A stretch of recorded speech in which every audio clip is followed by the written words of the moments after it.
예배드리러 하나님 앞에 왔는데 마음이 좀 편해졌습니까? 아버지 앞에 온 거예요. 여러분, 명절에 고향 가면서 부모님 관계가 불편하다 그러면은 고향 가는 길이 쉽지 않겠지만, 객지에선 힘들고 어렵다가 내 태어난 곳, 부모님 사랑의 품으로 간다 그러면 긴장하거나 두려울 게 없잖아요. 그냥 참 좋다, 고향에 오니까 모처럼 쉼이 되네. 그게 진짜 고향 아니겠습니까?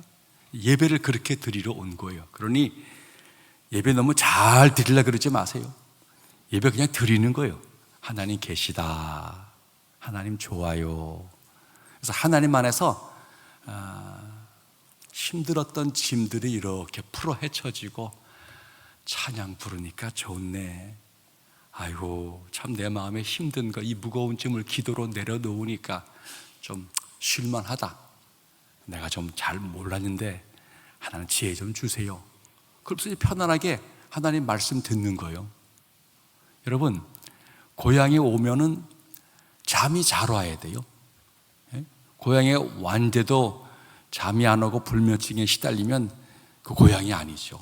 부모님 품이 아니죠. 그러니까 하나님 품에 와서 이거 좋다, 그러니까는 마음이 편해져서 꾸벅꾸벅 졸면은 예배를 잘 드리는구나, 그렇게 여기시면 되는 거예요. 하나님 품 안에서 얼마나 마음이 편안하시겠어요. 그러니까 졸기도 자기도 하는 거니까 너무 깨우려고 그러지 마세요. 잘 주무시는데. 그래요. 우리가 어느 틈인가 신앙생활 하면서 좀 경직된 게 있는 것 같아요. 아버지 품에 왔는데 그 아버지를 인식하고, 아버지가 좋다, 아버지 너무 사랑이 많아요, 행복해요, 이 행복을 누려야 신앙생활이 즐거워지는데, 무서운 분 앞에 왔고 뭔가 혼낼 것 같고 이러면은 신앙생활이 어렵고 힘들어지는 거죠. 물론 하나님 가볍게 여기라는 말은 아닙니다. 그렇지만 하나님이 아버지세요. 지금 생명에 대한 이야기를 쭉 하면서 하나님이 우리를 창조하신 분이고, 우리 안에 당신의 영을, 호흡을 불어넣어서 생명을 준 분이시고 하나님이 주인이시다, 이 이야기를 앞서 계속 나눈 거예요. 그러니까 그 하나님을 모른 채 우리 욕구대로만 사는 게 이게 좋은 삶이 아니다.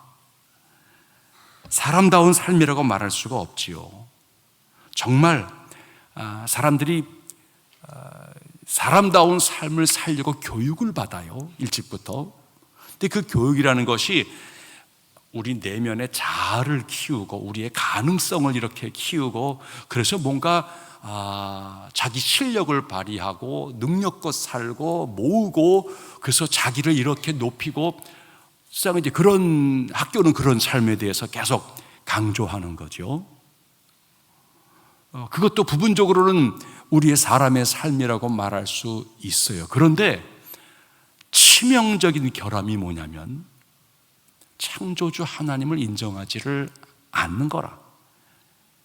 내 삶의 참 목적을 제대로 말하지를 아니하는 거라. 그러니까 사람들이 살아가면서 조금 그 교육을 받고 좀 거기에 뭔가 적응이 되어지면은 실력을 쌓고 능력을 가져서 사회적인 유리점을 차지하고 좋은 대학 가고 좋은 직장 갖고 그렇게 하는 것이 인생의 참 만족이다. 반드시 시간이 가면 갈수록 치명적인 문제가 생겨나요. 창조주, 생명을 준 분이 이게 사람다움의 교육 속에서 빠져 있게 되어지면 결국 이기주의를 극대화하는 것밖에 없어요. 조금 잉여분이 있고 여유가 있으면은 아이고 내가 좀 도와야지, 아이고 나도 좀 이웃에, 이런 마음을 하는 것이지, 그런 마음조차도 사실 하나님을 기억하지 못하면 그것도 이기적 반로의 한 부분이에요. 쓰다가 남은 거 아이고 나 혼자 쓰기 민망하네, 좀 나눠 가집시다, 이런 정도밖에는 못 되는 거예요. 그러나 하나님의 창조주 되심, 나의 주인 되심, 나의 아버지 되심을 누리게 되어지면 인생은 겸손과 진실로 살게 되어지고 평안과 자유로 살게 되어진다는 거예요. 여러분, 이 하나님을 믿고 누리자라고 하는 것이 우리 신앙생활이 되어집니다. 사람은 사랑할 때 사람다워져요. 사랑할 때 사랑이 깨달아지고 내가 누군가를 사랑하게 되어지면은 내 마음도 따스해지고 생각이나 태도가 변화하게 되어집니다. 사람이 미워하고 증오하고 해치고 보복하고 싸우고 전쟁하면 인간성을 잃어버려요. 사람이 아주 무서운 자가 되어져요. 지금 우크라이나도 그렇고 막 벌어진 이스라엘과 하마스의 전쟁도 사람이 무섭잖아요. 야, 어떻게 이럴 수가 있는가? 아이들을, 여인들을, 힘없는 약자들을 어떻게 이럴 수가 있는가? 전쟁은 그런 거예요. 인간의 본성이 극하게 드러나는 게 전쟁이에요. 그 반대로 사랑하면 어떻게든 문제를 해결하려고 그래요. 어떻게든 용납하려고 하는 마음이 있는 거예요. 그러니까 우리가 세상을 살아가면서는 치열하게 갈등을 벌여요. 이익을 서로 극대화하는 속에서 그래져 가요. 그런 우리가 하나님 앞에 와서 이게 상처죠. 갈등으로 얼룩지고 잘못된 목표 그 가치 때문에 흐트러진 우리 마음들을 하나님 앞에 예배를 드리면서 하나님, 참 내 마음이 갈라졌어요. 상처가 심합니다. 왜곡되어지고 삐뚤어진 게 너무너무 많습니다. 하나님 앞에서 그 영혼이 쉬기도 하고 또 다시 새로워지기도 하고 회복이 되어지는 것을 일정하게 누려야 사람이 되어져 가는 거예요. 오늘 본문은 하나님 사랑하라는 거예요. 다름이 아니라 하나님 우리를 사랑하세요. 여러분들이 뭐 걱정하거나 의심할 이유 없어. 아버지는, 부모는 자녀를 사랑해요. 근본이 근본. 생명을 낳은 자는 생명을 사랑해요. 그건 하나님의 속성이에요. 속성. 우리의 사람됨, 어떻게 살 거냐, 이걸 한마디로 가장 중요한 것으로 정의하면 사랑을 준 그분을 너도 사랑해라. 여러분, 부모님을 사랑해야 비로소 자녀와 인생이 돼요. 부모님 해준 게 뭐가 있어요? 나를 혼내키기만 하고. 그렇게 계속 나가면은 사람답지 못하고 여러분의 자식도 잘 키울 수가 없어요. 육신의 부모는 약하다 보니까 감정에 휘둘리고 문제를 일으킬 수도 있어요. 그러나 그래도 낳아주신 부모님을 기억하면서 부모님을 사랑하고자 하면 인생이 바른 정신을 살고 내 자녀와 후배로 바르게 흘러가는 거예요. 그러니까 진짜 온 세상을 창조하시고 내 영혼을 지으신, 내게 생명 주신 하나님을 사랑해라. 이거는 무슨 신앙이나 특별한 것이 아니에요. 본질이자 우리 삶의 가장 올바른 태도예요. 태도. 하나님 사랑해라. 자, 한번 4절 말씀 읽어보죠. 시작. 이스라엘아 들으라. 우리 하나님 여호와는 오직 유일한 여호와이시니. 하나님 한 분이세요. 한 분이세요. 그 하나님에게 그 한 분이신 하나님을 대하는 거예요. 다시 말해서 저분이 내 영혼의 주인이시다. 저분이 내 모든 것이시다. 그렇게 그 하나님하고 관계를 갖게 되어지면 살다 보니까 필요한 게 있어, 모자란 게 있어, 힘든 게 있어, 어려운 게 있어요. 그래서 하나님을 도와주세요, 이런 마음으로 하나님께 나올 수 있어요. 하지만 출발은 그랬을지라도 거기에 머물면 안 됩니다. 왜냐하면 내 필요를, 내가 원하는 것을 채움으로 내 인생이 똑바로 지는 게 아니에요. 그러니까 그분이 생명을 주시고 그분이 우리를 행복하게 하신 그분의 의도, 그분의 길이 있단 말이에요. 그러니까 살면서는 욕심을 따라 살면서 모자라, 힘들어, 더 있어야 되겠어, 비교하고 세상과 견주면서 힘들고 어려우니까, 그런 것만이 아니라 진짜 행복은 그 하나님의 창조의 질서에 들어가려 그러는 것이고 나를 향한 뜻을 헤아리려고 하는 거예요.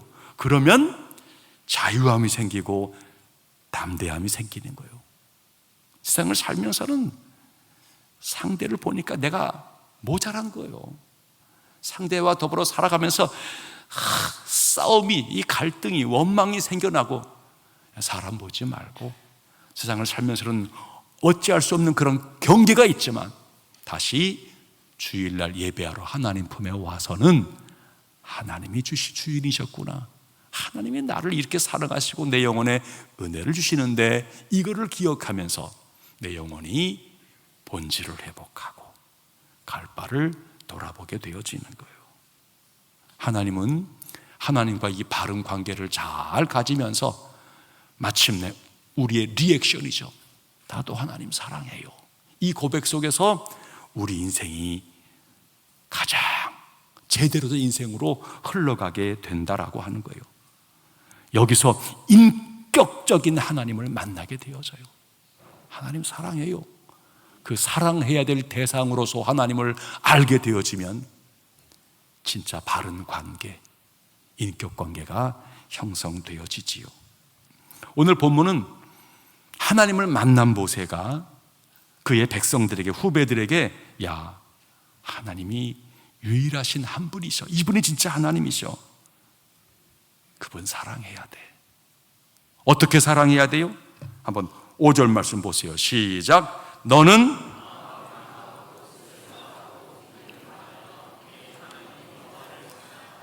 하나님을 사랑하는데 어떻게? 마음을 다하고 또 뜻을 다하고 힘을 다하여. 마음을 다해 사랑한다는 말, 이 마음은 이 성경 본문 속에서는 심장, 또 중심, 우리의 생명의 근원, 성령에 의해서 말씀이 기록되어진 그 판, 예수님을 향한 믿음이 자라나는 곳, 이게 지금 마음이라고 이야기를 하는 거예요. 그 마음이 하나님을 향하여 있는 거예요. 마음을 다한다는 말의 의미는 내 속에 꾸밈이 없이, 거짓이 없이 그 하나님을 향한 참 사랑의 마음으로, 하나님이 내 모든 창조주, 구원주이세요. 하나님 은혜로 살고 있어요. 그분과 내가 마주 보는 거예요. 연결이 되어지는 거예요. 옛말에 비둘기가 나뭇가지에 앉아 있지만 마음은 콩밭에 가 있다, 그런 말이 있어요. 이 참 사람이라는 게 몸은 여기 있는데 마음은 딴 곳에 갖는 일들이 종종 벌어져요.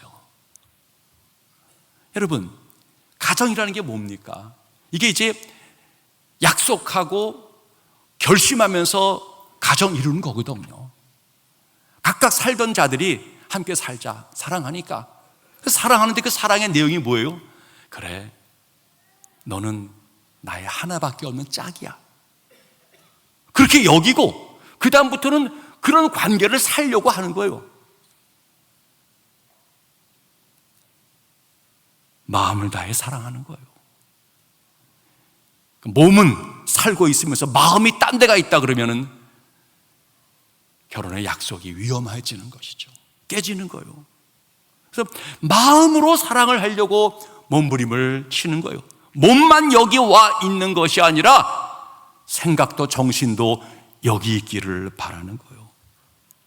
여러분, 신령과 진정으로 예배를 잘 드리자, 예배 태도 얘기하는 거 아니겠어요? 이게 뭐예요? 한마디로 말하면 몸을 와 있는 거라. 근데 마음은 딴 데가 있어. 그 좋은 예배가 될 수 없다는 거예요. 사실 우리 모두 그럴 때가 참 많잖아요. 여기 와 앉아 있으면서도 마음은 지금 직장도 가 있고 친구 관계에 가 있고 놀러 가 있고 뭐 염려 근심 다 가 있는 거라, 마음이. 그러면은 찬양을 부르면서도 전혀 가사가 눈에 들어오지를 않아요. 대표기도 기도해도 그건 네 기도지 나하고는 관련이 없어요. 하나님 말씀 들으면서도 그냥 습관 따라 와 있는 것뿐이지 말씀의 감동을 누리지는 못해요. 마음이 없으니까. 근데 마음 없는 사람은 뭔가 열매를 이룰 수가 없어요. 마음을 다한 사랑이 주어질 때에 거기 행복이 있고 자녀를 낳아도 기쁨이 있고 거기 서로의 관계 속에서 그야말로 그 넘치는 즐거움이 그 속에 깃드는 거죠.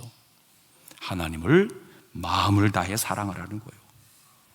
또 하나, 뜻을 다해 사랑하라. 뜻을 다해. 여기 뜻은 영혼 또는 인간의 의지를 가리키는 용어입니다. 뜻을 다하라는 말의 의미는 내 의지를 다해서, 내 열심을 다해서 하나님 사랑해라 라고 하는 말의 의미예요. 우리가 인생을 살아가면서 주요한 계획들을 세워요. 그런 계획들을 세울 적에 무조건 내 마음대로 막 결정할 수는 없어요. 이것이 가정과 자녀와 내 인생에 중요한 영향을 끼친다 그러면은 중요 계획을 세우면서는 물어봐야 되는 거죠. 어떻게 하면 좋을까? 니들 생각은 어떻니? 부모님, 이러려고 하는데 괜찮을까요? 물어봐야 돼요. 자기에게만 영향을 미치는 것이 아니라 온 식구와 자녀에게 미쳐지는 그런 큰 결정이라 그러면은 홀로 마음대로 결정해서는 안 되는 것입니다. 부모님 고려하고 자녀 생각하고 이웃도 바라보면서 결정을 내리는 거죠. 그런 것처럼 우리 인생의 주요한 결정 때마다 하나님을 고려하라는 거예요. 우리의 계획 속에, 중요 결정 속에 하나님을 포함시키라는 거예요. 이게 뜻을 다하여 하나님 사랑한다는 말의 의미인 것입니다. 대학을 정하고 직장을 정하고 가정을 꾸리고 자녀를 키우고 정말 중요한 거 아니겠어요? 인생에 그거 외에 또 뭐가 있겠어요? 이 중요한 결정들을 내리면서 하나님을 그 모든 결정에 고려하라는 거예요. 여러분, 하나님 고려한다는 거 그분에게 간섭만 받는다 그런 말의 의미가 아닙니다. 하나님을 고려하게 되어지면 하나님께로부터 지혜를 얻게 되어지는 거예요. 내 마음이 뜨거워지게 하고 내 목표가 하나님이 도와주면은 힘이 생겨나고 감당케 되어진다는 거예요. 사람은 한계가 있어요. 아무리 잘 보려고 해도 지평선 너머를 보기가 쉽지가 않아요. 저 마음 깊은 곳을 우리가 제대로 볼 수가 없어요. 하나님 중요한 결정을 내리는데 그 이면을 보지 못하고 더 멀리 더 깊이 보지 못하는 게 제 한계입니다. 하나님 사랑한다는 말의 의미는 내 이 중요한 문제에 하나님이 개입해 주어서 하나님 뜻을 좀 주세요. 그분의 주인 되심을 인정한 거예요. 하나님, 우리 계획에 하나님을 포함시키면 넓어져요. 마음이 넓어져요. 생각이 넓어져요. 여유가 생겨나요. 지혜가 생겨나는 거예요. 그럼 훨씬 더 좋은 판단과 결정을 내려갈 수 있는 거죠. 이게 뜻을 다하여 하나님 사랑하는 거예요. 또 한 가지, 힘을 다하여 하나님 사랑하라는 거예요. 여기 힘을 다하라고 하는 것은 사랑하기를 결심한 거예요. 하나님을 내 계획 속에 포함을 시킨 거예요. 그런 다음에는 힘을 다하여는 이거 결심을 지키라는 거예요. 거듭 말하지만 결혼은 결심을 지키려고 하는 거예요. 결혼은 약속하고 결심하는 거고 결혼 생활은 그 결심을 지키려고 하는 평생의 수고예요. 지키지 못하도록 만드는 유혹들이 있거든요. 도전들이 있어요. 사회적 가치가 있는 거예요. 근데 그런 모든 것들을 마주 대하면서 그렇지만 내가 내 아내를, 내 남편을, 온 가정을 사랑하잖아. 이 마음속에서 선한 결심을 지켜내려는 몸부림이에요. 결혼 생활이에요. 신앙생활이 그렇다는 거예요. 우리가 하나님 사랑하기로 결심한 거예요. 그럼 그 결심을 지키려고 하는 거예요. 그 과정에서 우리의 결심이 뭡니까? 하나님, 제가 하나님께 때마다 예배를 드립니다. 제가 하나님 말씀을 존중히 여기겠습니다. 제가 삶의 여러 가지 내용을 하나님과 나누겠습니다. 이게 우리의 믿음 생활의 결심들 아닙니까? 이런 결심을 하나님 사랑한다는 말의 의미는 그 결심을 지켜내는 거예요. 지켜보려고 몸부림을 치는 거예요. 문 밖에만 나가면, 교회당 밖에만 나가면 유혹이 있지요. 흔드는 것들이 있는 거예요. 그럼에도 불구하고 지켜내려고 하는 거예요. 이번에 새생명 축제를 하는 거예요. 결심 한번 해보자는 거예요. 좋은 결심, 하나님 기뻐하시는 결심. 한번 생명을 가슴에 품으면서 그 생명을 위해서 나도 기도하는 것, 이게 하나님 나라에 동참하는 것이고, 생명을 품은 자가 행복하게 살거든요. 그렇게 한번 살아보기를 결심한 거예요. 짧은 2달여 동안의 계획이지만 한번 몸과 마음으로 들어오시고, 거기에서 결심한다면은 행동으로 지켜보려고 몸부림쳐 볼 수 있기를 축복합니다. 그 다음 6절부터 나머지 절은 한마디로 말하면 이거 하나님 사랑하는 거, 마음을 다하고 뜻을 다하고 힘을 다해 하나님 사랑하는 거 너무 할 것이 아니라 내 자녀, 내 후배들에게도 가르치기를 바래. 이게 하나님 마음이라는 거예요. 여러분, 모든 성도들의 이 땅을 살아가는 최종 목표, 우리 완성은 딱 한 가지예요. 떠날 때에 그래, 내 사랑하는 가족이나 자녀, 지인들에게 평생 예수님이 내게 그렇게 은혜와 힘이 되어졌어. 이 예수를 내가 마지막 그분에게로 돌아가는데 이 길을 너희도 따르기를 바란다. 그거요. 그거 한마디이고, 그거 물려주는 게 우리 최고의 유산이자 가치예요. 여러분, 야, 내가 이 돈 벌려고 얼마나 고생했는지 알아? 내 은행에 잔고 이만큼 쌓아놨으니까, 집이 한 채 장만했으니까, 그래, 너 이거 받아라. 여러분, 그거 쉽지 않아요. 그것 때문에 가족의 분란이 벌어지고, 그것 때문에 그 가족 사이 그 좋은 관계들이 법정으로 가고 난리 피는 일들은 너무너무 흔한 일이에요. 요즘 변호사들의 수임료의 제1 수임료가 뭔지 아세요?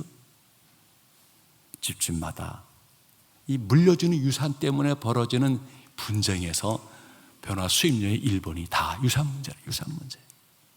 세상이 그래요 지금. 그러니 우리가 마지막 물려줄 최종적인 우리의 떠나갈 때의 가장 귀한 유산은, 얘들아, 하나님 사랑해라. 그 고백이 최고예요. 여러분, 살면서 예수님보다 더 중요한 게 있습니까? 이것저것 필요하고 목말라 그거 있으면 좋겠다라고 달려왔는데 정말 살아보니까 여러분이 붙잡을 일이 그토록 중요한 것입니까? 예수보다 중요한 거 없어요. 예수 끝까지 붙잡아야 되고 예수 잘 물려줘야 하는 거예요.